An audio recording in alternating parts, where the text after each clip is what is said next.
You've had some run-ins with ghosts. If you ever are a ghost, say you were a ghost, Let's say. who would you haunt? Whew. Well, I don't know. That seems sad to like. Doesn't that mean you're kind of like stuck or something? Well, let's not deal with the details. You're a happy ghost. I'm a happy ghost. You're a ghost by choice. I'm just coming to say hi to people when I feel like it. Well, I'm not. You want to linger? This sounds sad, but like I don't have kids, so like hopefully I have a while on Earth. Mm-hmm. So I don't know who will I. Hopefully I'm old. What you're saying? You want kids eventually? No. I'm saying like who am I going to come back and haunt? Hopefully I'm old. Mm-hmm. Yeah, you'll be older. I'm gonna eat this other one too. Sorry, y'all aren't gonna get any of this. Y'all gonna have all that. Yeah, I don't know who I would haunt. I'd like to check in on some people that you don't get to see. Like Oprah? Yeah, or Tom Cruise. Just see what they're up to. Yeah. What do you do on a Tuesday night, Tom Cruise? That's fair. When you're home in your living room, how do you live? Mm-hmm. Because in my mind, I picture Tom Cruise doing push-ups, or meditating, or How often do you think about Tom Cruise? Too much. I don't know. Is there anything such thing as too much Tom Cruise? I don't really want to haunt anyone. Just so you know. So you don't? No. So they'd be like, you got to go down there and haunt. And you'd be like, I can't. Yeah, but can I just hang out with my grandmother? I don't want to be hanging out with my grandma in heaven. That's funny. You're like, I finally get to heaven. Yeah, I get to be with my grandmother. Why do I got to go peer in on Oprah? I want to hang out with my grandma. No, that's nice. Yeah. You love your grandma. She was your most favorite person of all the people. Of all time. Of all time. All time. And That's so cool. I just wish I could have known her as an adult. She died when I was 18.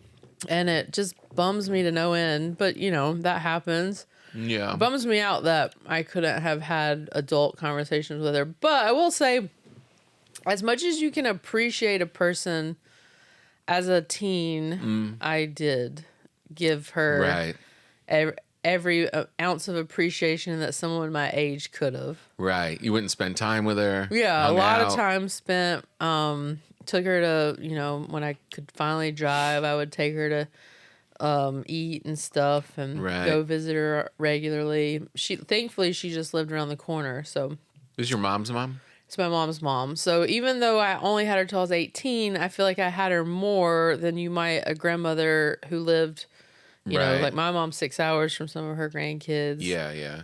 My grandmother was a part of everyday life for my whole life, and just a special person who just was light, you know? Yeah. She just made everyone very happy and was a very selfless person who just little things.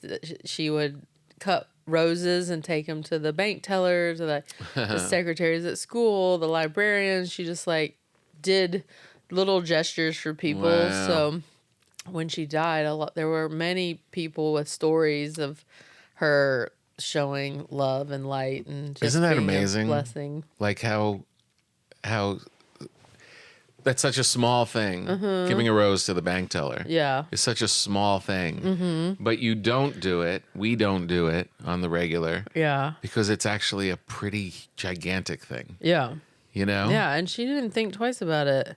Yeah. She dedicated her life to us grandkids and just did for us. And, and just the little things I would miss, she would pick my friends and I up from school, and we would drive past she would be like, that's a cherry tree, and that's this bird, and it was very old fashioned, but my friends even loved it. Right. They were so sweet to her about it. We just liked the thing she would have. I would have sleepovers at her house, and she'd teach us how to make mints. It was everything was kind of old fashioned, but weirdly enough, we were all very into it. And what'd she look like? This is gonna sound so crazy. She kind of looked like George Washington in her face. She had a longer nose and that white curly hair, thin a thin petite woman, A thin, which petite is George funny because Washington. I do not come from petite folks. Right. But she was always thin and but just God, so like such a matriarch, so strong. Yeah. Her husband died when she was like 48 or something. wow. She never remarried, so she was just this like presence of like this is the foundation of our family. Right. Did So- she get along with your mom? Yeah, very much so. that's My mom nice. adored her, but Yeah. my mom said she was more. It's weird because my grandma was so affectionate with me, but Yeah. not affectionate with my mom as a kid. Kids and grandkids. I can't even imagine that because she was so Yeah. loving and touchy feely. Like, Yeah. I love yous. Not like that with my mom. It's a parent and a grandkid. It's a different weird. thing. Yeah. But just everyone's lives were so rocked when she died Yeah. because she was just such an anchor. And the thing she did for me in post-mortem, you never really know what legacy you'll leave. Yeah. And I don't think she even thought about that stuff, but she's who wanted my mom to name me Fortune. It was her mother's maiden name. And there was a lot of Fortunes in our family, last name Fortune, and she just was very adamant that my mom named me Fortune, and my mom thought it was too big of a name, and it ultimately became a middle name. Right. And I grew up as Emily. So that was an interesting gift she gave me because when I found that story out, as I got older, I was like, why wouldn't you just name me Fortune? That's like a way better That's a name. great name. Yeah. And so when I started comedy, I started using it kind of as an homage to her. But she also did such a gift for me when she died. She had, it's a sad story, but I'll tell it very briefly. She, beginning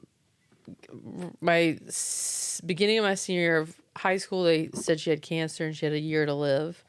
And then year to the day, they said she has 2 weeks to a month. Wow. I just graduated high school.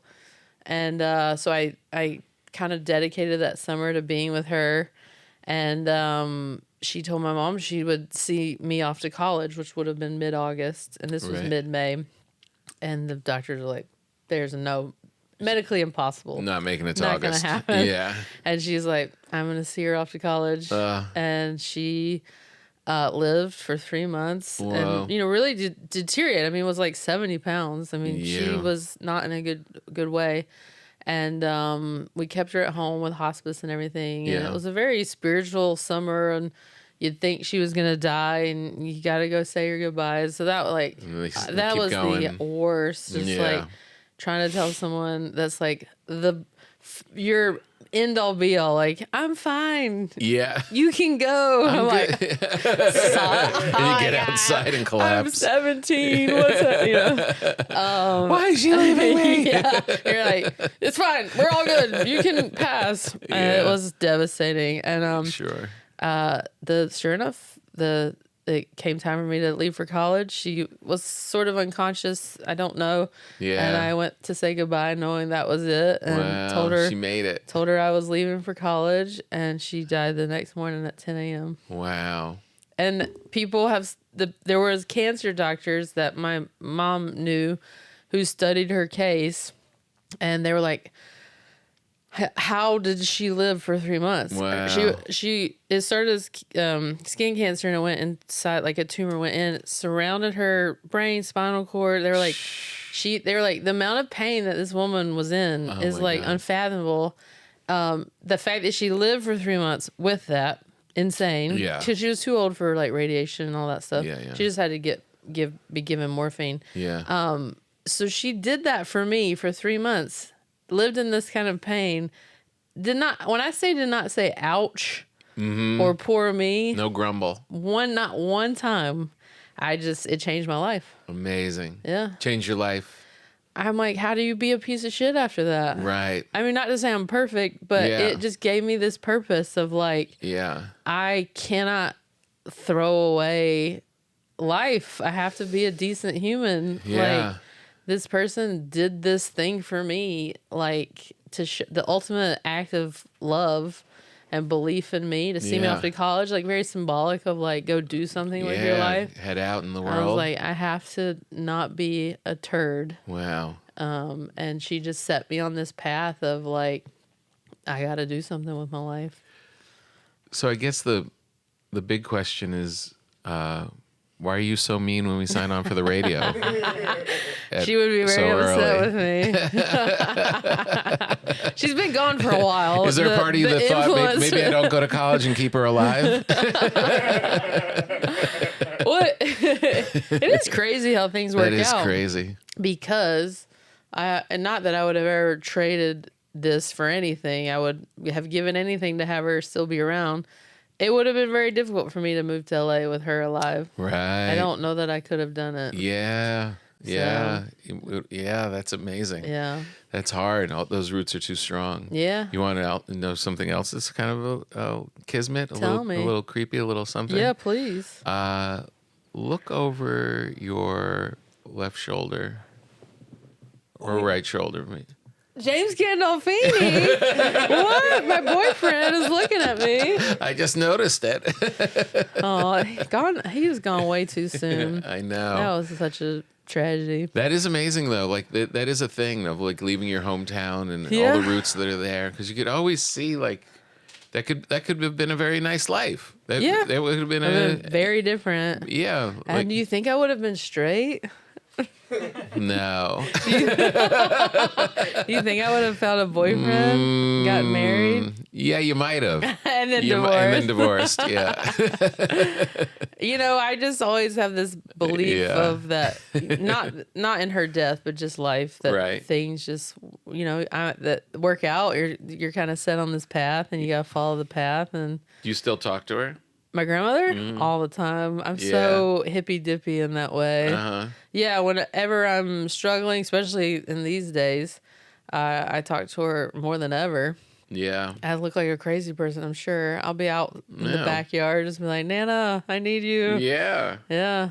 Yeah. And I talked to that medium, Tyler Henry, I did that Netflix show of his. Yeah. And, whether or not you believe in that stuff, up to you, but his whole thing was that she's with me a lot.